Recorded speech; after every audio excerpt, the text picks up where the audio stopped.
Bonjour. Le président de la République est à la une de presque tous les journaux. Dans Vox Populi, Macky, qui répond à ses détracteurs, soutient n'avoir pas peur d'être jugé. Tous les jours, on nous dit que le Sénégal, c'est la dictature. Le président ne veut pas d'adversaire. Moi, je n'ai pas peur d'adversaire, ajoute le chef de l'État qui signale qu'au Sénégal, dès que vous demandez à quelqu'un de rendre compte, il dit que Dafma Bagne, il me veut des poux. Il annonce aussi que tous les contrats sur le pétrole et le gaz qui seront signés seront publiés. À en croire Vox Populi qui nous apprend aussi que le chef de l'État tend la main à l'opposition et réitère son appel au dialogue. Sur ce journal informe que la deuxième édition de la Journée nationale du dialogue est prévue ce 28 mai. Je n'ai pas peur, déclare aussi Macky Sall à la une de l'Observateur où il fait remarquer, je cite, « En termes d'investissement, nous avons fait ce qui n'a jamais été fait pour l'université. La parole présidentielle doit être une parole qui colle à la réalité si elle ne veut pas se dévaloriser, déclare aussi le président Sall que l'on retrouve à la une de la cloche où il dit ses convictions républicaines. Tous les jours, on prétend que le Sénégal est une dictature, déplore le président Sall qui dit cependant n'avoir pas peur d'être jugé. Et dans le quotidien, le président vante ses réalisations et invite ses partenaires à défendre son bilan avec véhémence et conviction. Macky lève la coupe, titre par conséquent le quotidien de Madiambal Diagne et le quotidien Enquête ont déduit que Macky bombe le torse.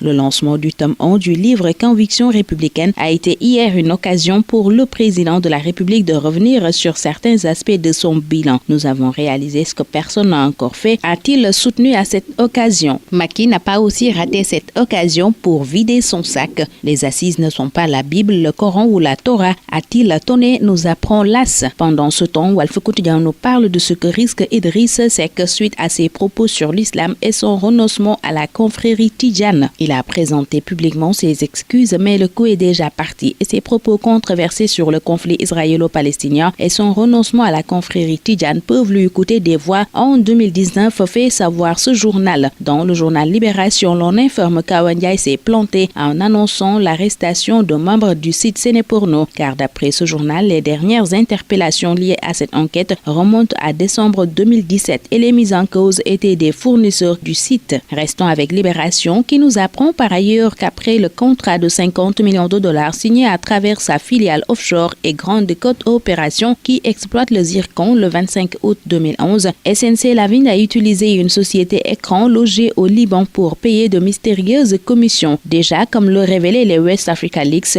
le fisc sénégalais a été escroqué de 4 milliards de francs CFA dans cette opération et ces découvertes qui placent sous enquête ce contrat troublant ont été faites par la gendarmerie canadienne dans le cadre d'une enquête pour corruption qui a révélé d'autres ramifications, renseigne ce journal. Dakar Times révèle des cas d'évasion fiscale au détriment de l'État du Sénégal avec le West Africa Leaks et titre près de 20 milliards d'impôts s'évadent. Source A signale au même moment Baratal parmi les bénéficiaires des marchés de l'autoroute et barre sa une, sa cagnotte dont Baratal n'a jamais parlé. D'après ce journal, pour la réhabilitation du tronçon Malixi-Padoua, distant de 7 km, Baratal a encaissé 23 milliards, soit plus de 3 milliards de francs CFA sur chaque kilomètre réhabilité. Et pour un coût à l'attribution de 23 milliards francs, Jean Lefebvre et Henan Chine se sont retrouvés avec un coût final des travaux estimé à 31,3 milliards de francs CFA. Parlons toujours d'argent avec l'AS qui nous apprend que les paysans producteurs réclament 16 milliards de francs CFA à la Sonacos à l'occasion de la fin de la campagne arachidière 2017-2018. Ce qui amène ce journal à dire que la campagne qui a pris fin hier risque une prolongation. Dans plusieurs journaux, l'archevêque de Dakar demande aux élèves de mettre fin à la prolongation de l'affaire Fallou-Sène,